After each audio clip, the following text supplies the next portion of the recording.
of everyone's time. We like to start on time and end on time. So thank you, Corinne. Good evening, students. I'm Monica Baumkamp-Anita. Here with at Education for Tomorrow Alliance. We are here for one of our last distinguished speakers of the semester. We have a great speaker for you this evening. I know we have lots of students that come through our programs that are really interested in medicine. And so tonight is a great opportunity to get some of those insights, come on some good questions. We want to thank DLR Group, who is tonight's sponsor, for their investment in you all as you figure out your career paths. And with that, I will turn it over to our program director, Corinne Coulter. Great, thank you, Monica. Yes, good evening. I see some names that are familiar, but also some new ones, so welcome. Just to give you a couple of logistics before we get started, we are in a webinar, and so we cannot see you guys as attendees, but we have the list of who's here. There will be an opportunity after our presentation to ask questions. And so you can either do that through if you like hover down on your Zoom bar, there's a raise your hand feature, there's a Q&A feature, or there's a chat feature. You're welcome to put your questions in throughout the whole presentation, or you can wait until we get into the Q&A portion. Once it's time for Q&A, I'll ask you to come over live and ask you to unmute to allow you to ask your question, and then I'll send you back to the attendee list. If you're here and needing credit for academy or class, you don't have to send your one pager to us, nor do I have the paper that you need to turn in to get credit. So I think that's it. With that, I'll turn it back over to Monica, who will help introduce our presenter for this evening. Thank you, Corinne. So we are excited this evening to introduce Dr. Anita Bangale. She's an emergency physician serving the Woodlands and Houston communities. She was born in Fort Worth and graduated as valedictorian from Fort Worth Country Day. She then went to study psychology at Rice University and medicine at Saba University School of Medicine. She moved to Washington, D.C. and completed her emergency medicine residency at George Washington University and served as chief resident in her final year. Dr. Bangale has served as a clinical instructor at George Washington University, teaching courses in emergency medicine, scribing, and ultrasound. She's also been a speaker for several international emergency medicine seminars and won the coveted first place in National Case Presentation Competition at the American College of Emergency Physicians Conference. In 2021, Anita had the honor of speaking at TEDx Breckenridge. In her talk, she showed how her curious toddler helped refocus her energy back to providing compassionate care in the setting of the pandemic, and how de-armoring to show up as our most unscripted human self helps us reconnect with each other and ourselves. In 2022, she delivered TEDx talk in Raleigh on social prescription, showing the invigorating power of investing energy in our hobbies and communities. Dr. Bangale served on the front lines for nearly 15 years. Locally, she served as medical director of the emergency department at St. Luke's at the Vintage, and she's emphasized department wellness during the COVID-19 pandemic. I'm sure she'll share some stories about that this evening. She currently works as a physician at Methodist Hospital, where she creates true partnerships with her patients. In the ER, she focuses on effective communication and prioritizes working under pressure with compassion and empathy. Dr. Bangale is also a certified life coach and founder and creator of DIA Coaching. She works with individuals in small groups, in person and online.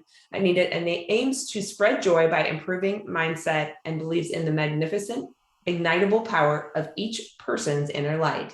With that, we are thrilled to have her join us this evening, and I will turn it over to you. Thank you. Thank you. Thank you so much, Corinne and Monica. I really appreciate it. And thank you to the students that are here listening. I cannot see you, but I know that you are there in the Zoom ether. And like I said, please feel free to write down your questions, jot anything down, because I'm very happy to answer whatever questions you think about. So I guess I just wanted to start with, we'll kind of go past, present, future.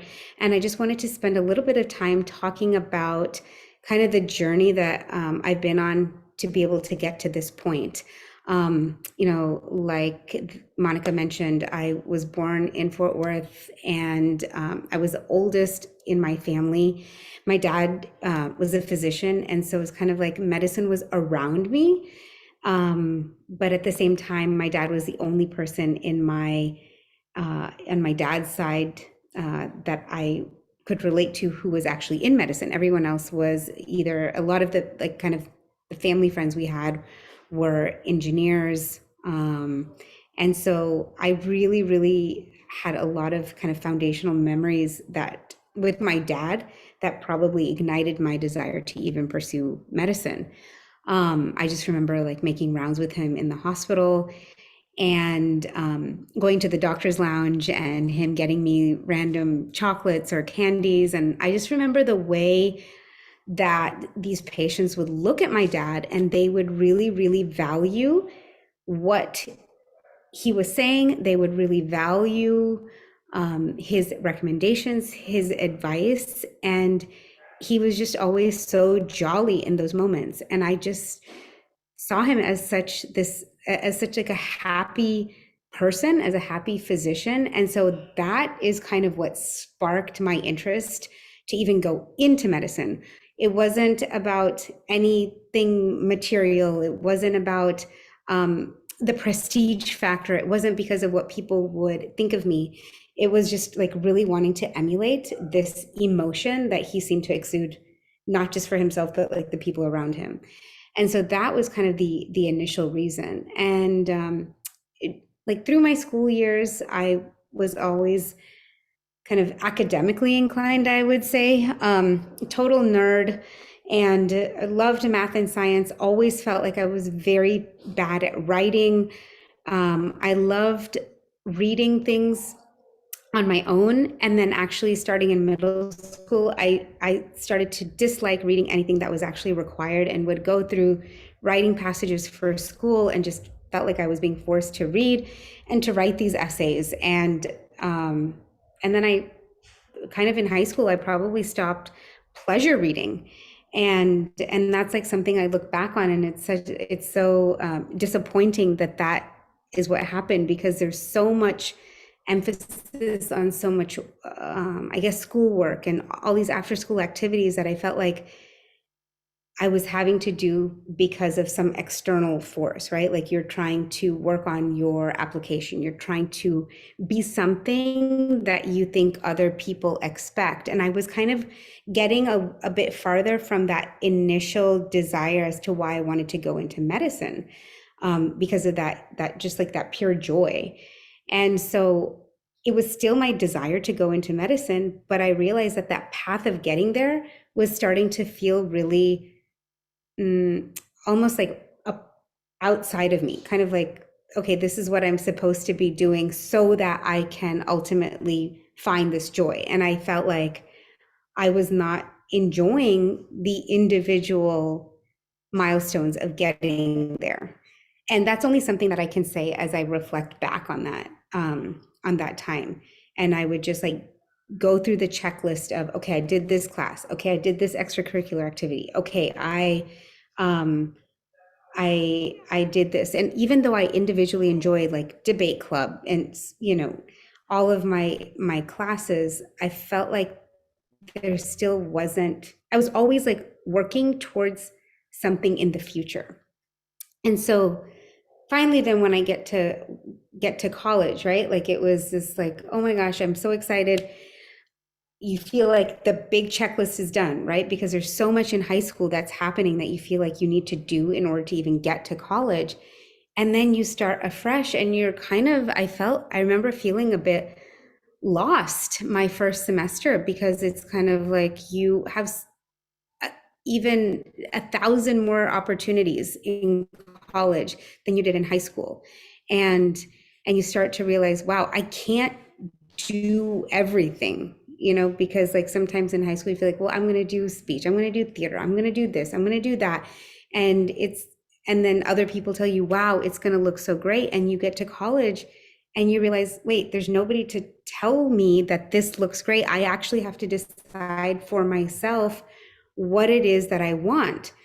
And so you kind of have to really think about what kind of, you know, what your true interests are. And you have to stop looking at what other people's expectations are and what other people's kind of advice is.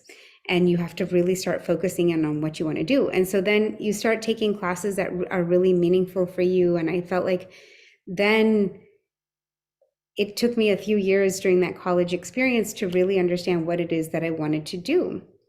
Well, and so finally I was trying, as I got to my third year of undergrad, I was taking a class. I'd finished all of my requirements, and I was taking a class in anthropology. We had to write an essay, and I turned it in, and then the professor handed out all the grades, and I got mine back, but there was no grade on it. And the professor told me that she would talk to me later. And it turns out that I was being accused of plagiarism. And the paper that she handed back was not the paper that I had written. So I went to this entire process that took probably 6 to 8 months. In my last year, I finished in 3 years. So that third year, more than half of my college experience, I had to deal with this entire accusation of plagiarism. And that made me realize actually how much I wanted to do medicine, because I was at a point where I felt like all the doors were closed. And I felt like, what am I going to do with this accusation? First, you have to like immediately kind of respond, right? And go to the honor council, explain to the dean, everything. And you go through this entire, spectacle, and you realize that people can say whatever they want. People can have different expectations. People can have their stories. But ultimately, if you have the strength of your conviction, your integrity, and ultimately you know what you want to do, that no matter what obstacle you're presented with, you're going to be able to handle it. And so at that point, I didn't know exactly what to do. Like I had to apply to medical school, and I really didn't know how to handle this. At one point I said, okay, maybe I should go into law school. Maybe this is a sign that I'm not meant to go to medical school, And I thought about it more. I'm like, no, I didn't want, at that point, again, I didn't want to really read all this and write all these essays. And I sat down, and it took me a few months, and I started scribing in the emergency department. A scribe is like a role where you basically are a shadow with an ER physician, and you go and you at that point, we didn't have electronic medical records. So we would literally follow the ER physician and write down the notes and write down all the different, the history and the physical exam that the physician was as like basically the documenter, right, for the interaction between the physician and the patient. And I realized that I loved being in the ER. I was very much a type A personality, going through school. And this was my first setback, right? Like academically, I'd always been very inclined. And this was literally my first academic setback. And I didn't know how to handle it. Like, even though I was in the process of like fighting this accusation, it's still very, very humiliating to even have like this world think this of you. And so, but I realized that when I was in the ER, I loved the flow. I loved the energy. I stopped thinking about what people are going to think, or who thinks this thing, or what other story, or the stories like, oh, my parents forced me into medicine, like all these things that are not true, that probably you have some experience where you feel like maybe you've been completely misunderstood. And so I realized that being in the ER made me kind of be someone that I didn't realize that I was. So normally I felt like I was very type A, had to do everything in order. And in the ER, I felt very free. We were kind of like doing one thing, multitasking, and I loved the energy. It was you had to be a fast thinker. Before that, I never realized that I would enjoy thinking on my feet. I thought I had to be very organized and planned out. And so that experience is like why I'm in emergency medicine. And so ultimately, I got into medical school, graduated top of my medical school class. then came the challenge of applying to residency, because as a foreign medical graduate, a lot of times you don't, I guess like there's like certain stereotypes. And so I had to face those stereotypes and really, really prove myself as a medical student when I was on rotations, and you realize that you can overcome anything. So no matter what people think or what people's expectations of you are, just based on like a paper version of you, in three-dimensional life, you can go above and beyond any of that. And so in my rotations as a medical student, you know, I felt like I always put my best energy forward, and that would always pay itself forward. And so that's what allowed me to have the momentum to keep going forward. And I just realized that I was still doing something that I really, really loved. And so like medical school, probably like my 4 favorite years. And I had so much fun. I loved the learning. I felt like where I needed to be. And then I was able to, get into my first choice for residency, and then had an incredible 4 years in Washington, D.C. as an ER resident. And in that last year, I remember the dean of the medical school, he happened to be an ER physician as well. So this is like the dean of all of GW. And he took me into his office and he said, he was like, I have to tell you a story from 4 years ago. We always debated whether we should match with you, because there's like a whole committee, and the way that you match for residency is you go to all the different schools come up with a rank list. So literally like 1 to 500. And then you, as an applicant applying for residency, put your own match list, 1 through, let's say 15, however many schools you apply to. And then it's like this computer program, probably AI, coming in and matching you with wherever. And some people don't match, and some people match, but they match like maybe their 5th choice or 3rd choice. And so it's crazy, because you have no idea which city you're going to be living in 3 months from that point, And he said, well, there were some people that, were hesitant to match with you because you were a foreign medical grad. And I said, okay. And he said, but you are the pride of this residency program. And I just remember thinking that is like something so incredible. And if you don't keep fighting for what you really believe in, and if you don't keep going for, whatever it is, then I just want this story to remind you that you can do anything, no matter what obstacle you face, no matter what challenge you feel that you're facing right now, or that you'll face in college, or, any social experience or anything, because you have the wherewithal to be able to keep going forward. And people will recognize it as long as you keep as long as you believe in yourself. And so I hope that story, it's probably the second time I've ever told that story, but I just hope that you guys can understand that there's no obstacle, there's nothing that's going to be bigger than your ability to overcome it. And so I hope that you look at what it is that you want your life to be, and that you're willing to put in 110% to be able to get there. And when you come back on the other side of looking at it, you realize like all these things happened and everything makes sense looking backwards, And so now looking back, I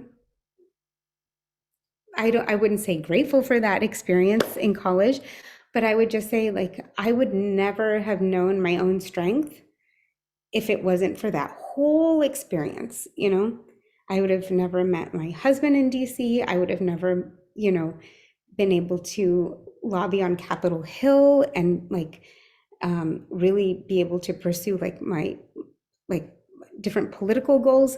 And so I'm very, very grateful for that. And I would have never chosen my specialty. And so I just want you to think of that, any setback that you have in high school or college or wherever else. I mean, this was an academic setback, but no matter what type of setback you have, whether it's even in a job, just don't let it hinder you. And so I would say that, probably looking back, there's 10 things that no matter what type of job you do, but especially in medicine, there's 10 things that you can do to succeed that really require zero talent. And it's all just based on your ability to pursue your goals. So I'll just go through those 10 things that I've been able to compile kind of over the years that have really, I look back at that and realize, like, sometimes if you feel like a little intimidated by, the next step in whatever you're pursuing, I just look at this list and you realize that, okay, there's a lot of things, success and effort are proportional, and looking at this list helps me. So the first thing is being on time. And you can always be on time. It really requires zero talent. Being able to have a good work ethic. Like, work ethic doesn't relate to knowledge, right? So work ethic is being able to want to do a good job, right? And so just having that desire is so much more meaningful than just like what necessarily you're already bringing to the table. Just knowing that you want to do strong work. Effort is the third thing. That effort comes, especially like with that consistency over time, you can do anything. Body language is very important too, because so much, like probably 80 to 90% of our communication is nonverbal. And so whether it's good eye contact, smiling, like if you're in an interview or in a team's or like a small work group setting, body language is so important. Then the energy that you're going to bring is the fifth thing. And just being able to come in and I feel like it's very close to work ethic as well. Attitude is the sixth thing. You may not like it. Like, I did not like waking up at 4 a.m. for my surgery rotations. I absolutely did not like it, but I loved the team that I worked with. We would be laughing at, 4:30, and then you would forget how early it is, and you're just like with a group of people that you enjoy being with, and that makes it kind of, you're able to move forward. And then passion. So that's why I encourage you to like always do something that you are truly passionate about. If you think that it's because, in the end, you're going to be able to buy this car or this home, if you don't have the passion to do what you're going to pursue, it's just, you're not going to be happy down the road. And so I just want you to think about what it is that you're passionate about, and that's where that passion will flow more easily into your work or into your choices. And then I would say being coachable is number 8. So being willing to learn. Being willing to take feedback, being willing to take negative feedback and understand that it's just all an opportunity to become better at whatever your art or your skill is. And being able to take things less personally. The 9th thing is just doing extra. So going a little bit above. For me, I probably learned that in terms of communication. So being able to communicate with an email, and it doesn't have to be super wordy, but it could be like 2 lines just to acknowledge the other person, or to acknowledge that someone did a good job, to acknowledge that you learned something from somebody else, or that someone made a good point. Those are the extra things that help, that make that being on a team or a group more enjoyable, because then people want to start investing in you as well, and they realize that you care. And then the last thing is being prepared. So just being able to read up on something, or like on rounds, just reading up on a certain disease, I realized, helped me so much. And so those are 10 things, like, yeah, that itself are 10 different talents, but it had nothing to do with like how much you read, in a book, or what grade you got, or what, your letter of recommendation from the year before said. It's all stuff that you can start now at time zero and be able to put in 100% to each of those.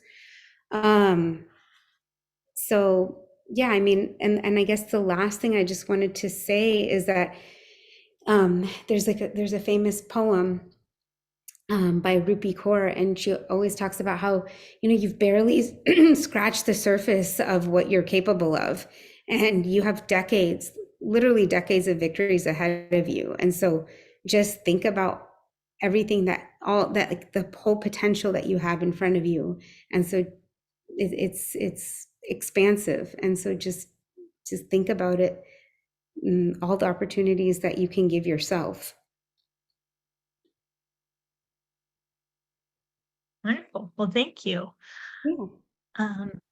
Okay, so students, here's your opportunity. We'll jump into our Q&A time. So again, you can use the Q&A feature, the chat, or I'll pull up our list, and there's enough of you to where if you raise your hand, it should populate you up to the top, and I'll bring you over and ask you to unmute. But while you guys are thinking about all of your questions and typing those out. Okay, well, we had one. I'll let them ask before I ask all of mine. So Ash, I'm going to bring you over. If you could unmute yourself. Hi, my name is Ash, and I had like two questions for you. So this isn't really a question about myself, but currently my sister is in medical school, and she actually plans UNT at Forward. And my question for you is, she's currently in her third year, and she's like fluctuating between deciding to internal medicine and ER like you are. And she's having a very hard time picking between the two because of stress and anxiety. And how would you help that? Because I know that those 12-hour shifts, 6 days a week, are very tough, especially on the brain, but physically as well. Yeah, so you said that she is deciding between internal medicine and ER, is that right? Yes, ma'am. Okay. Yeah, so totally different lifestyles. I've loved emergency medicine because of the flexibility. So typically our full-time hours in a month are usually 120 hours a month. And so depending on the type of shifts you do, there can be anywhere from 8-hour shifts, 9, 10, or 12s. And so, as a full-time, if you're doing 12-hour shifts, that would be 10 shifts in the month, right? And it sounds kind of easy in that sense, but when you're flip-flopping between nights and days, it can get pretty convoluted in terms of your sleep. But I have enjoyed it because there's so many days where I can do things during the day, like I can drop off my 3 kids or pick them up, or sometimes if I'm working during the day, then I can go to evening events. So I mean, and also I feel like there's different personalities, based on what you choose. Like, I think there's like prototypical personalities where people choose maybe surgery, or in internal medicine, it's more office based, or you could do hospitalist based work. And in the ER, it's more like you have a lot of, I would say, fast thinking, being able to handle things where you may not be necessarily prepared, Mhm. And so I think it's different personalities. And I would say, in terms of the stress and anxiety, as you said, I think all of it, I think any field within medicine has its dose of stress and anxiety. And so that's why I feel like if you are able to match the personality of how you want to live, so if you know that you prefer regular hours in terms of, okay, working Monday through Friday or in an office setting, then maybe internal medicine might be a better answer. If you're okay if you like working and being able to have some weekend hours, but other random Tuesdays where you're off, then I would say then ER is a good fit. Honestly, it's hard, and I think that's where the rotations are the most helpful for you to be able to try it out and for her to feel like the energy is like, does it match what she wants? Thank you so much. Yeah. Did you have a second question? Oh, no, I'm sorry. That like, I try to Okay, combine them all right. both. Okay, all right. Okay, Delton, I'm going to bring you over if you could unmute. Hello. Yes. Yeah. Could you list your the 10 keys to success that you said earlier again? Oh, yeah, sure. Okay, so the first one is being on time. Second one is work ethic. Third one is effort. Fourth one is body language. Fifth one is energy. Sixth one is attitude, then passion, then being coachable. 9 was doing extra, and 10 is being prepared.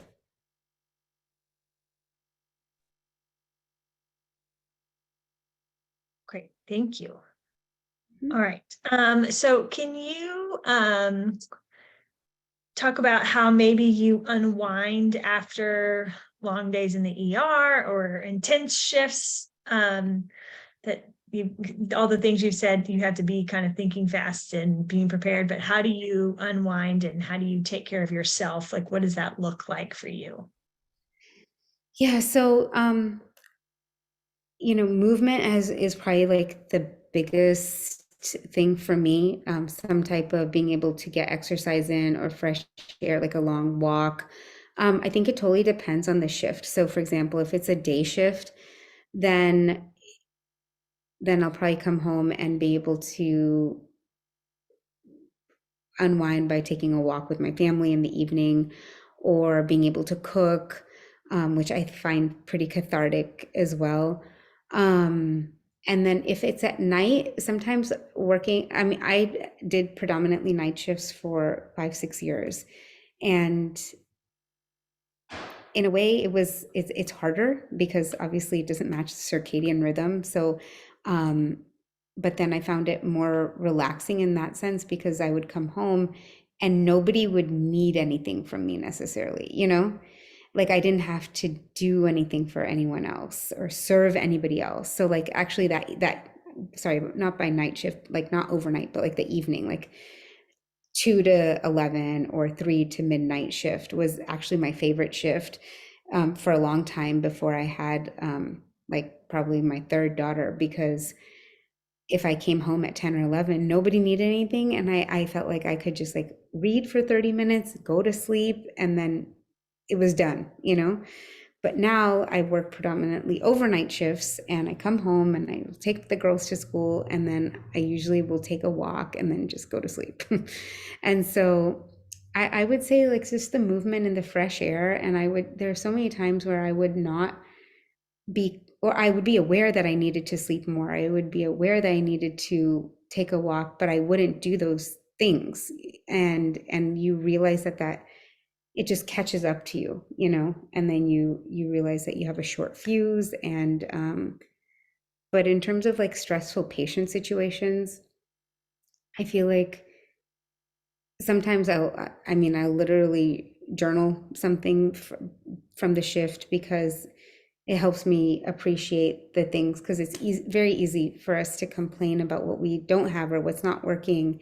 And I'll have a shift and it'll be some like some case where you're just like, oh my God, I can't believe this guy came in with back pain and it's like this cancer. And you just realize like, wow, every shift I'm just like, man, we have so much to be grateful for. And so, but I consciously have to write it down because otherwise the mode goes into, oh my gosh, this is not working. This light bulb is out. Why is this happening? And it's very easy to focus on these smaller, I would say relatively non-consequential issues. Thank you. Can you talk about the difference in working for, like working at Methodist as a system hospital versus private practice, or I don't know how, like, I know you use with America's ER, I don't know if that's a standalone, is that considered a private practice, or is that considered a system? Like, what are the differences to where if we have a student on here who's thinking about that, but not sure if hospital route and things like that, because there's so many options. Yeah, there definitely are. I would say, so like my dad, he had opened up his own practice, right? He was a solo practitioner, which hardly exists these days. You know, that's kind of like a dinosaur age term in medicine where people just opened up their own shop and just like one doctor working there the whole time. And so I would say a lot more of medicine has become corporate, where you're working under different systems or larger groups. And so sometimes there's like a multi-specialty practice where you have multiple physicians in different practices, all that have formed like a partnership together. You know, you also have a lot of physicians like me where I have my own corporation, but then I work as an independent contractor when I work in the ER. And so a lot of that's like a common route for many ER physicians, where we incorporate our own practice, but then we are subcontracted when we work for different hospitals, like different systems. Usually in the ER, we are not employed by the hospital directly. We are employed by a physician group that gets the contract to work in the hospital. So a lot of times specialties like radiology, anesthesia, hospitalists, like the doctors that will take care of the patients when they're just in the hospital, and ER and like pathology and ER, we are typically the groups that function like that, where we're subcontracted by the hospital. And then for groups like internal medicine, you know, dermatology, a lot of these physicians, you can go out and open your own practice, or you can find a partner and be able to work on your own. And that would be private practice. So you get to set your own times, your hours, your rates. You don't really have to go to anyone else for your scheduling, but then you're responsible for all of the overhead of like the land, the employees, the supplies, and everything like that. Whereas for us, you know, I just go into my shift. I don't have to worry about my supplies or the nurses, because that's all the responsibility of the hospital. So there's you know, pros and cons to all of that. Many people enjoy being able to create their own office culture, and being able to know who they're hiring, and being able to have a certain kind of, I guess, like a way that, you know, like something that's unique, or like almost like a boutique way of functioning, you know, and so they know that they're going to give excellent care because they're responsible for everything A through Z. For me in the ER personally, I love being able to know I just go in, I get to give 100% to the patients that I'm seeing. The hospital takes care of everything else, and then I just do my charts and I'm done. You know, I like not having to think about work when I'm not at work. And so, but yeah, I mean, the documentation across the board, I would say, is like probably the number one thing that physicians complain about the most, is like how much we have to document, but that's not unique to any one specialty. Yes, we document a lot in nonprofit. So, I mean, yes. Yes.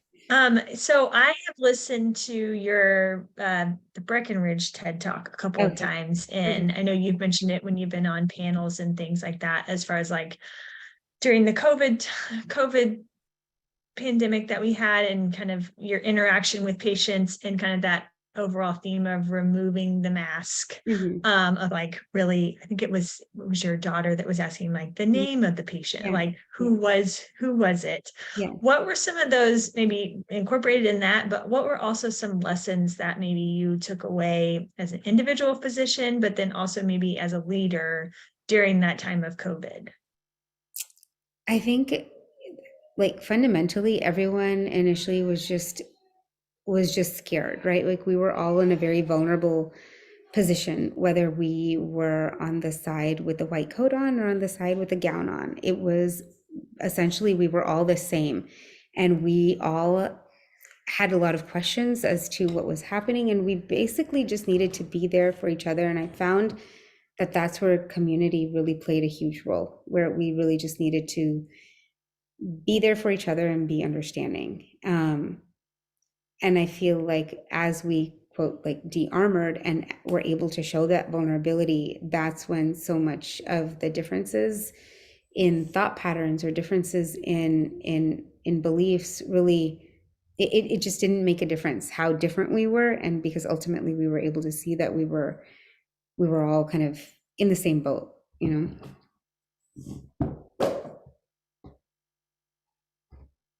Great, thank you.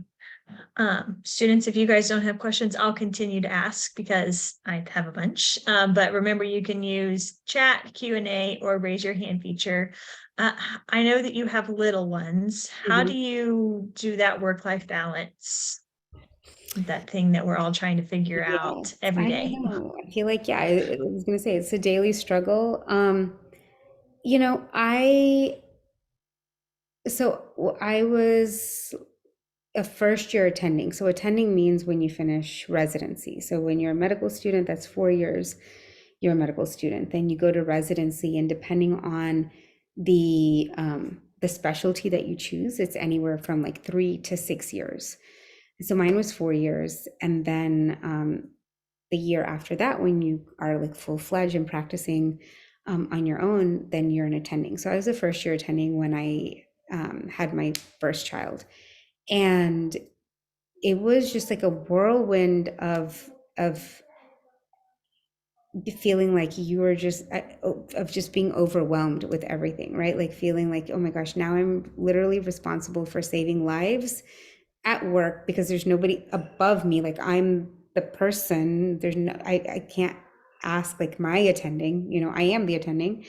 And then being able to like keep this small baby alive. And it was just like this overwhelming pressure. And I just realized that every season of life is constantly like reevaluating and reassessing what is going to provide me balance, you know? And so during COVID, you know, after being in one hospital system for 8 years, I decided, okay, I'm gonna take a, you know, pivot, and I want to change. I want to experience something different because you know, there was definitely a component of burnout. And so I really enjoyed being in a different setting. And it was really nice to be in a freestanding setting for a few years. And then, and to be able to know that, okay, I don't want to do this type of shift. Like I don't want to do 24-hour shifts anymore. There's certain settings where you do 24-hour shifts. And to be able to have the strength to say, I don't want to do 24-hour shifts, and it's okay for me to voice this, because so much of the time in medicine, you feel like you're living up to what your higher ups expect of you. And so then probably since becoming a mother, and especially since the pandemic, I've learned to be able to speak up and say, no, actually, I'm not going to work 24-hour shifts because this is not creating the balance that I want in my life with my husband and my children.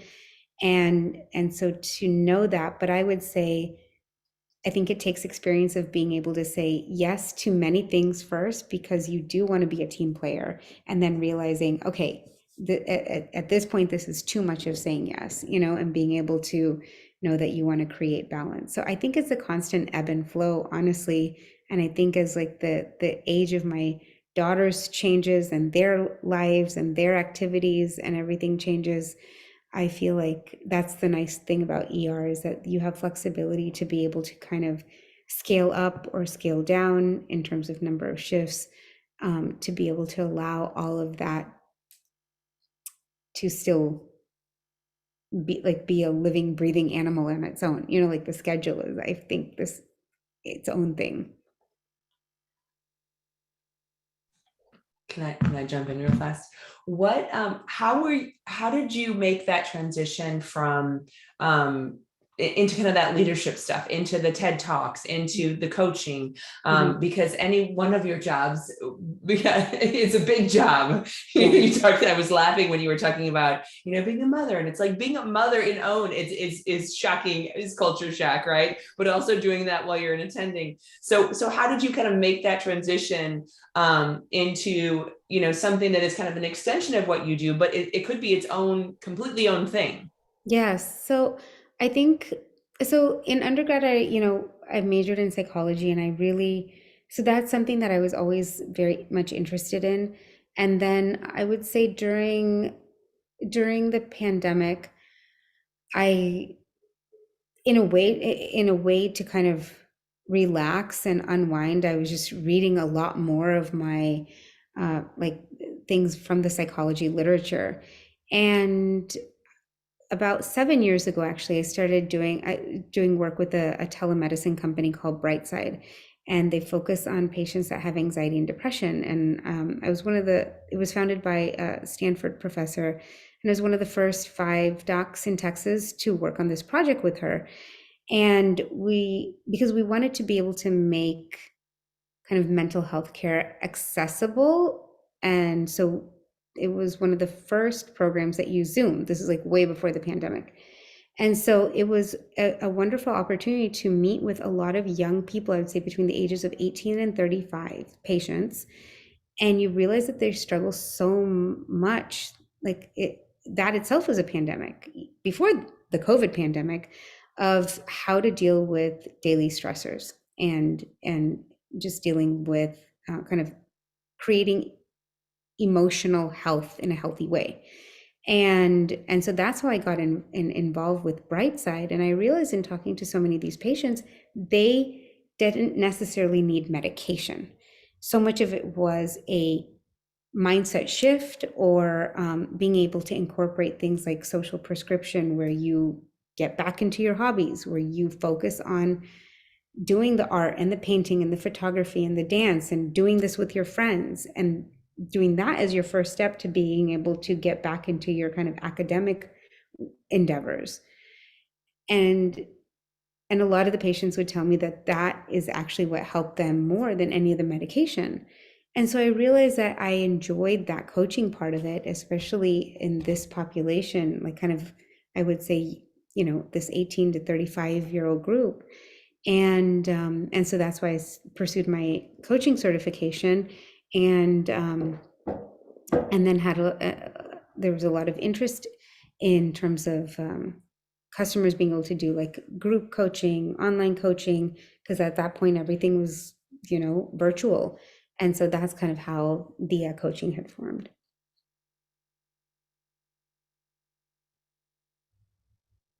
And then I guess in terms of the speaking, I had never really considered doing a TEDx talk, but I'd always done a lot of kind of different talks and, speaking, like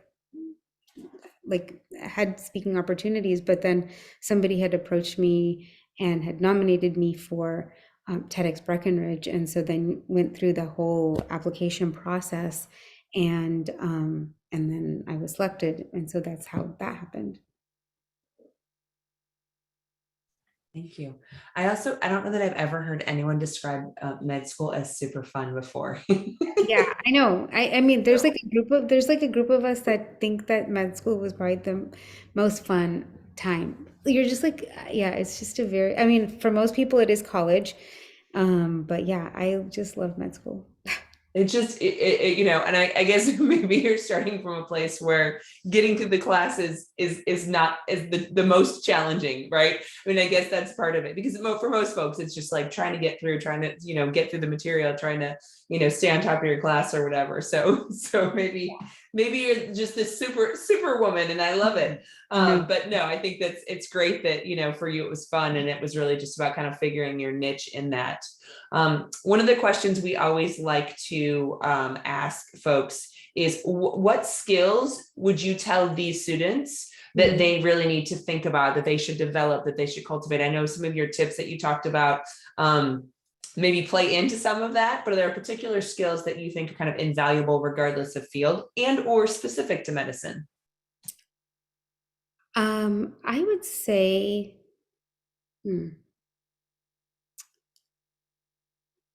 I would say in medicine, and I think in any field, I would say being able to have a sense of grit and resilience, because during that entire process of medical school and residency, I don't know, I mean, I don't know a single person that has come out of it that at one point didn't feel like quitting, you know, or thought, oh my gosh, how many more days of this rotation? Like for me, that my trauma ICU rotation as a resident, I would literally count down the hours. I mean, it was like another code blue, another code blue. I'm like, it's 8 code blues. We're on one call night. It's only 2 a.m. Like we still have 10 hours to go. It was that feeling of like, oh my gosh. And just being able to have that resilience and grit, and I think that's why it's having the tools to know what are you going to do in that moment of stress when you absolutely feel like quitting. What is it going to be that's going to keep you going, you know? And like I said before, it just can't be.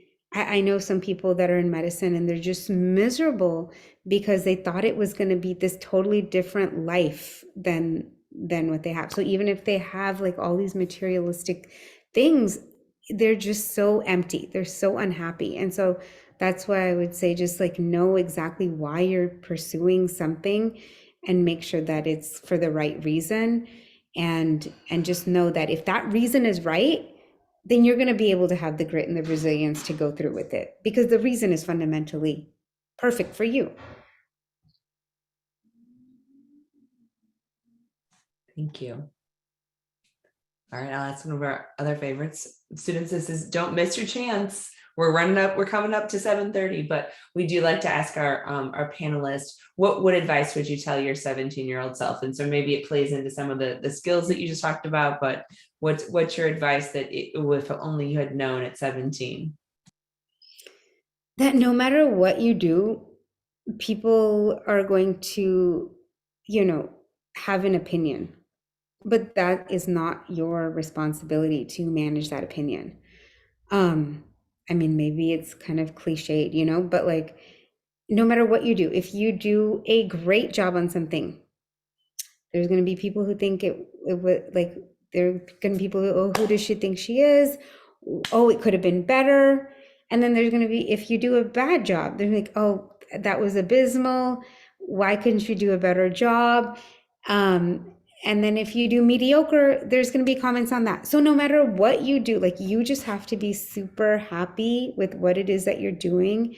And I would tell myself, like, just don't be afraid to be you, you know, like everyone else is already taken. So just be you. And I think that the more aligned you are with who you really are, like the less you try to be someone else, then the happier you feel.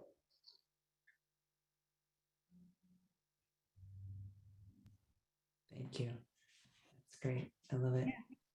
Students, last call.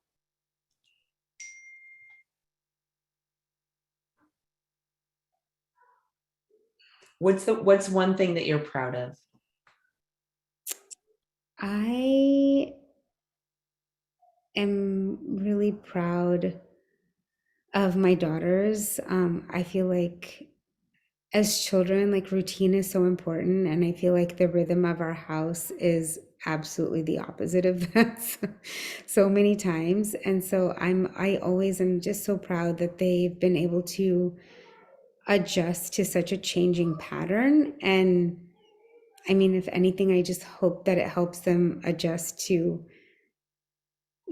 changing patterns in their own lives, you know, and being able to handle things that may not just always be perfectly in order and routine, and just still know that through the, I guess, inconsistencies of times and rhythms, that there can still be a lot of constants, you know, like I'm still always going to be there, and it just may not look the same every day. So we do get a lot of high achieving students coming through. And so for you, what does success look like? Like, you know, I mean, you're obviously constantly in motion. How do you define success? For me, I define success as like being happy and in a flow state. I love that feeling when you're just like immersed in something and you're just oblivious to the rest of the world, you know? And I feel like the people who have time to be able to be in a flow state and are aware of that, that is like truly success.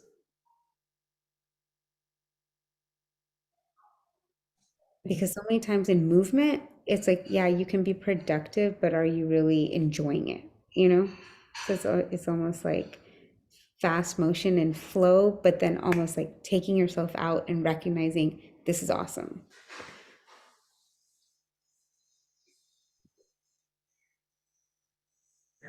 All right. Okay. Well, here's my work-life balance. There's little ones in the back. So we are coming close up to time. And so hold on, I'm almost done. So I want to, students, if you guys don't have any other questions, we'll get close to wrapping up so that I can get you guys back to, if you're studying for your AP test that start next week, and then Dr. Bangale, we can get you back to family and things like that. So students, can you help me thank Dr. Bangale for joining us this evening? Sharing your story, sharing your insights. Those top 10 kind of tips are some of those things. Hopefully students, you wrote those down so that you can keep those in your back pocket. There's always bits and pieces from these calls that we hope that you keep with you and remember in the future. So thank you for joining us this evening, for sharing your story, for continuing to support EfTA and all the ways that you do and being part of programs. And yeah, students, thank you for joining us. Good luck on APs and finals. We have one more DSS session next week on May 4th. You can find the registration for that and who our speaker is, Julia, is it Kabar, Monica? Okay. Out of LA. And so you can find all of her details in the registration on the EFTA website. I'll also send it out to you guys tomorrow in our wrap up email. So with that, students, you guys are dismissed. If I can ask you to hang around, we're going to take a smiling picture just so I don't have one. I took a couple, but I would, you're going to want us to have a smiling one. Thanks. We love those, you know, half conversation shots when people are saying things and we kind of get it in the middle. Yeah. Yeah. Okay. All right. Ready? 1, 2, 3. All right. Perfect. Okay. Okay. Thank you so much. Oh, I think yeah. there's some great insights there. I was cracking up when you were like, yeah, I was trying to figure this out. I'm like, you just had a kid. There's Yeah, so I know. much to figure out. I It has was nothing to do with